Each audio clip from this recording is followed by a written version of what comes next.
Bé, molt bé, doncs avui hem visitat Xirivella i encantada de poder compartir aquesta visita amb el conseller Vicent Marsà, amb l'alcalde de Xirivella i el seu equip de govern, i una vegada més comprovar com estem en el bon camí en el tema de la col·laboració entre les institucions i tindre clar, quan arribes a l'escola i veus com és possible que col·laborant les tres administracions, l'Ajuntament, la Diputació i la Conselleria, puguem arribar a més llocs i puguem fer moltes més coses. En aquesta escola ens han dit que hi ha més de 700 xiquets i, evidentment, el que sí que podem comprovar és que després de 20 anys de governs del Partit Popular, l'educació pública no era la seva prioritat. La veritat és que contentíssims de veure com, quan varen decidir al principi de la legislatura que tenien que col·laborar i que les administracions estaven per a donar-se la mà i unir esforços, està donant els seus primers fruits i estem encantats de veure que anàvem per el bon camí.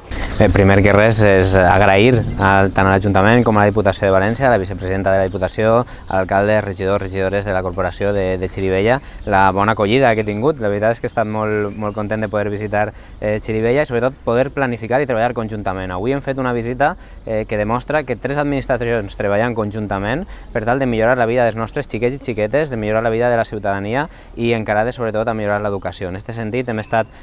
primer parlant i després visitant dos centres que estaran dins del programa Edificant, dos centres que, com sabeu, serviran també aquest programa per a millorar les infraestructures educatives i també per a visitar un dels centres en els que ja hem fet una actuació, en el que començarà aquesta actuació amb la Diputació de València, i és per a millorar també els espais i l'eficiència energètica dels mateixos espais, amb portes i finestres, per a poder millorar-les. I aquestes actuacions serviran per a que els xiquets i xiquetes estiguin en millor condició. Fa molt de temps que no es fan actuacions integrals en molts dels centres que hem visitat, avui així també ho hem pogut veure. Ja hem millorat també l'atenció que tenen per part dels mestres i els professors, estem intentant millorar i revertir tot allò que va haver en les retallades i a poc ho estem fent realitat. Per tant, avui és un dia per estar molt contents, de poder estar visitant els centres educatius. Per a mi, i ho he de dir, és un dia molt bonic de poder entrar a l'aula una altra vegada, que ja m'agrada entrar com a mestre, i poder veure que és una realitat allò que diem, que venim a canviar la forma de fer les coses i a millorar la vida dels nostres xiquets. Sí, avui podríem dir que és un dia gran i important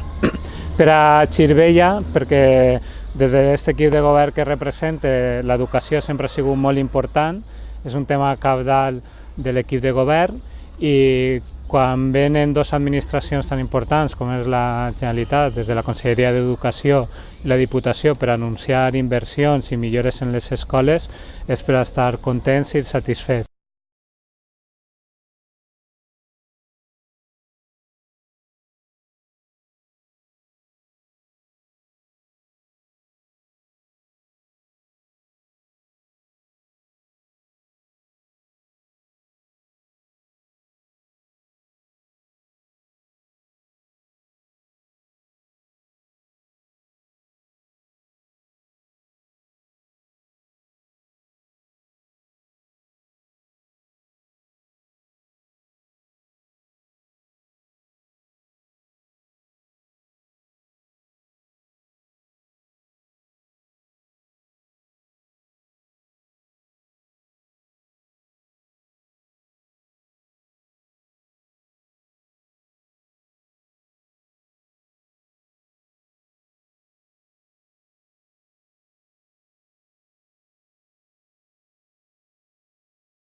s'acomplís una demanda històrica del Gregori Mayans, que és l'escola més antiga d'aquest poble, amb l'anunci per part de Conselleria de la inclusió en el pla edificant de renovació del centre. Moltes gràcies.